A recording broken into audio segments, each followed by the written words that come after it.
Welcome to WWE Talk, the host King of Wrestling. This is aka John Harris. I'm here to do my Raw review for last night's show. I thought it was a very good Raw from London, England. It was taped, but what can you do? They're overseas on a tour right now. But the London crowd was great last night. It was a great crowd. Sold out. Were 15,000 people there, or 16,000 people. A lot of people. It was sold out. Very good Raw. We start Raw with a promo from the Wyatt family, which Bray Wyatt cut an awesome promo. He did. He's awesome at promos, Bray Wyatt is. Wyatt family is very over now. It's supposed to be heels, but they're over as faces, which is going to cause an issue down the road, I think. So WWE's going to figure out which way they want to go with the Wyatt family after the Cena feud. But Bray Wyatt, what can I say? He had the whole crowd singing him. He's got the whole world in his hands. He's got the wide world in his hands. He had the whole crowd singing it with him. It was insane.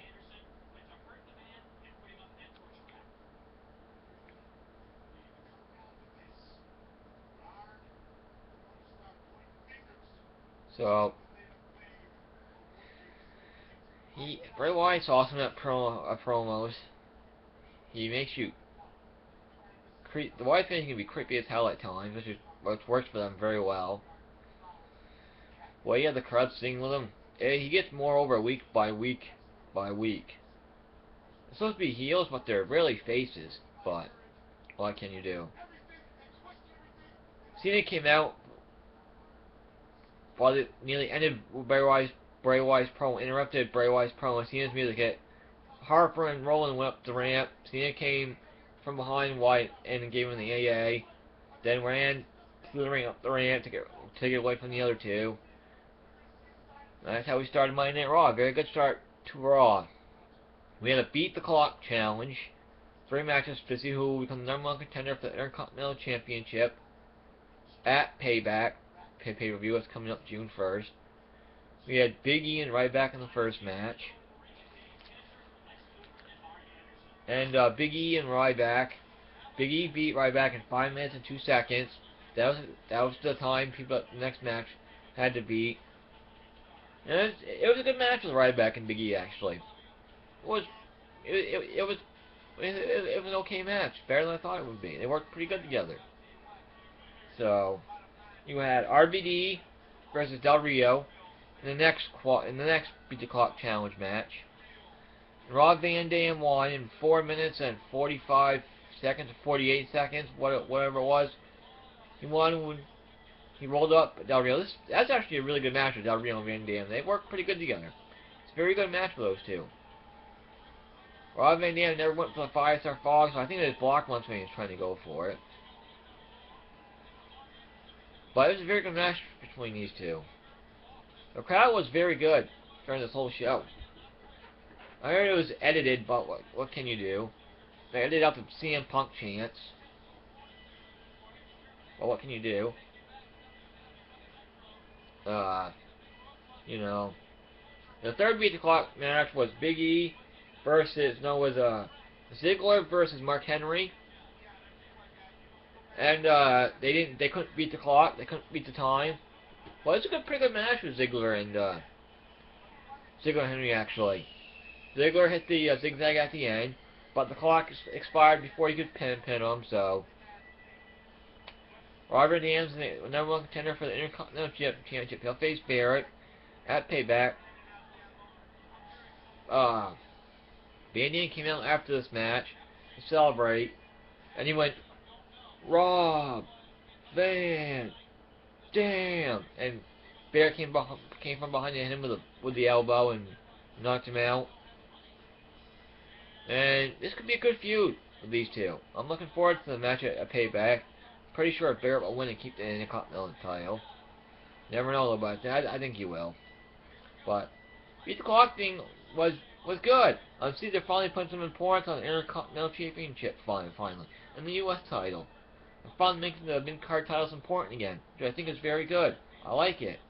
Because we had Sheamus versus Cesaro again, non-title. Another very good match with Cesaro and Sheamus. These two have some good chemistry in the ring together. Very good. They work good together. It's a good match. Very physical match. Brutal match. Cesaro won with a German suplex. Pinned Sheamus 1, 2, 3. So I'm sure that this will lead to a match. That payback for the U.S. title. Will Cesaro win the U.S. title? I don't know. That's a tough one to call. They can go either way with that. Depends what they want to do with Sheamus. If they want to put him in an Evolution or not. So they could give Cesaro the U.S. title, sure. They could have Sheamus keep it too. We'll see how the weeks go. But I'll do my payback predictions later when it's close to pay-per-view, when the whole card's out. We only have 3 matches right now. The Shield versus Evolution, which is now a no-holds-barred elimination match, which is cool. I like that. Which makes the match even better and more brutal and more physical.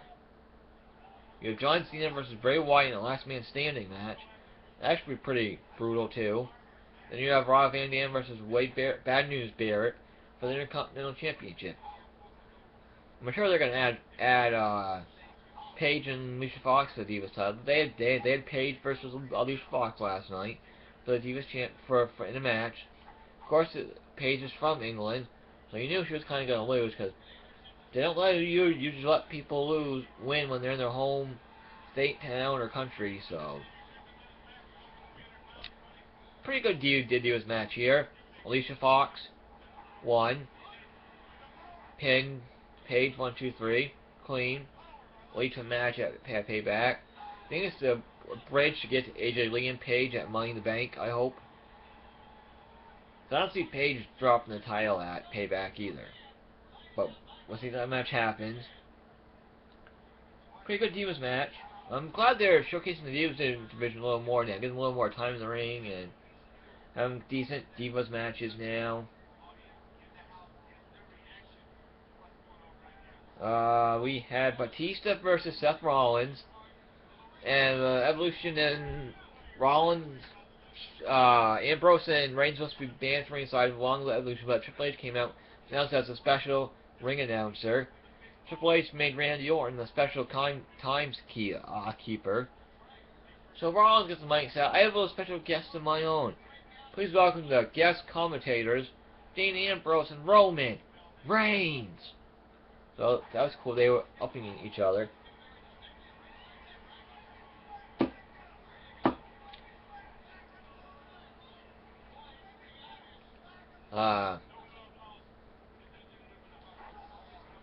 Reigns and Batista was actually a really good match.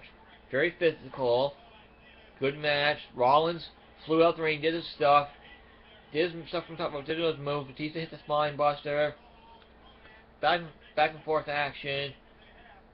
Good match until Ambrose, Triple H pushed Rollins off top rope, so Ambrose attacked Triple H. Orton and Reigns got into it, they attacked each other. Then Triple H punched Rollins through the ropes and got Batista disqualified. Then they all went at it. The Shield came out on top again. And they were going to triple bomb Batista, but Orton pulled him out of the ring.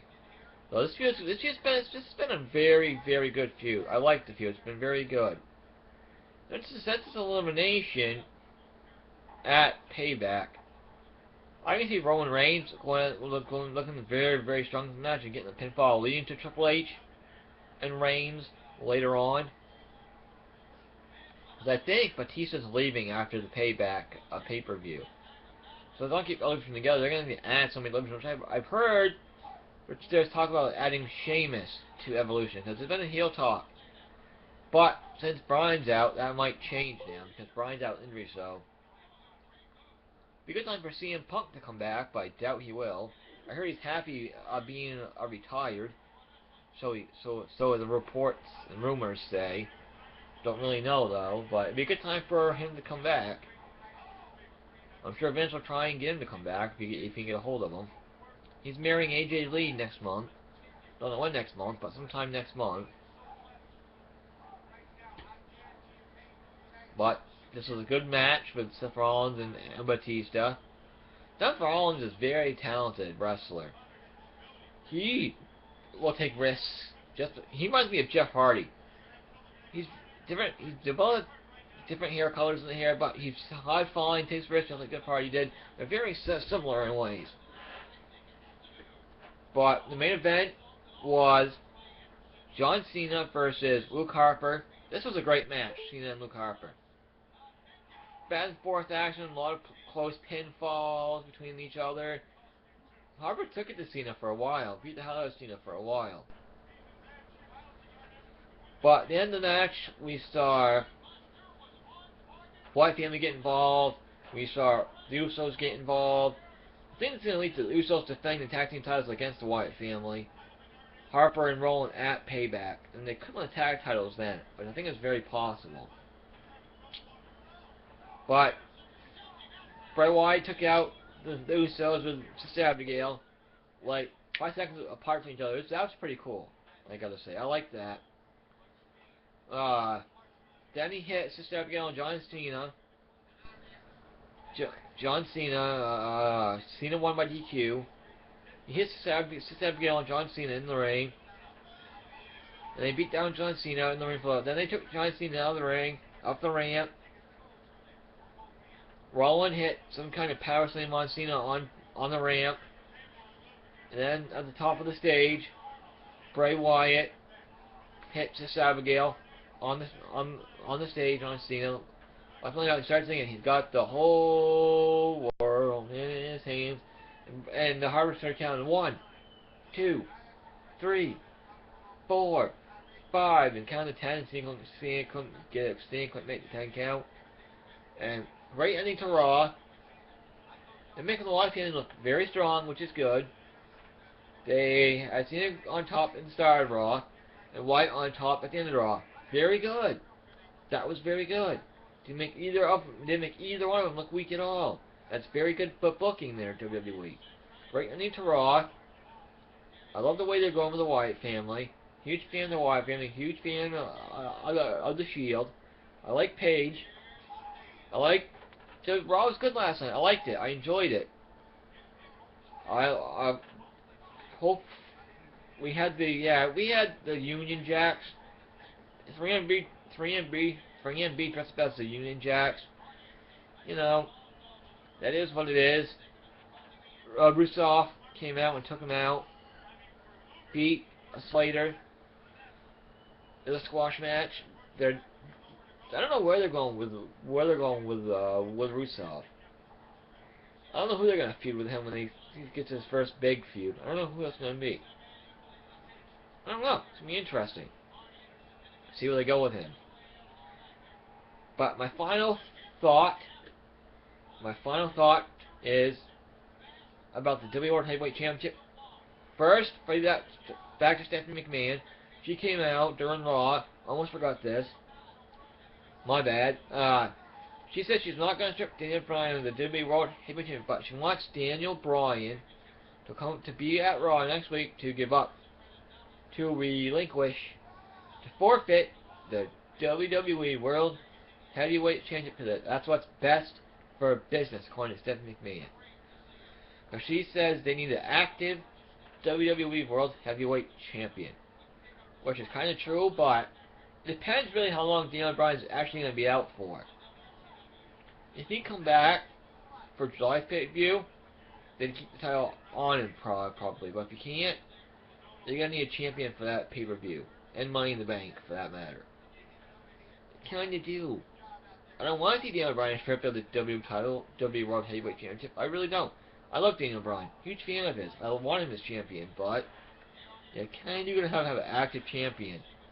But my final thought is I think they should split the titles up again because the title scene is too crowded. It's too crowded. And there's just not enough spots for the main event guys, so they should split the titles up again and have it the WWE title and the World Heavyweight title, 2 separate titles again. That'll make the main event scene a lot better. Not so crowded. And I just think it'd be better for WWE if they had two champions. What?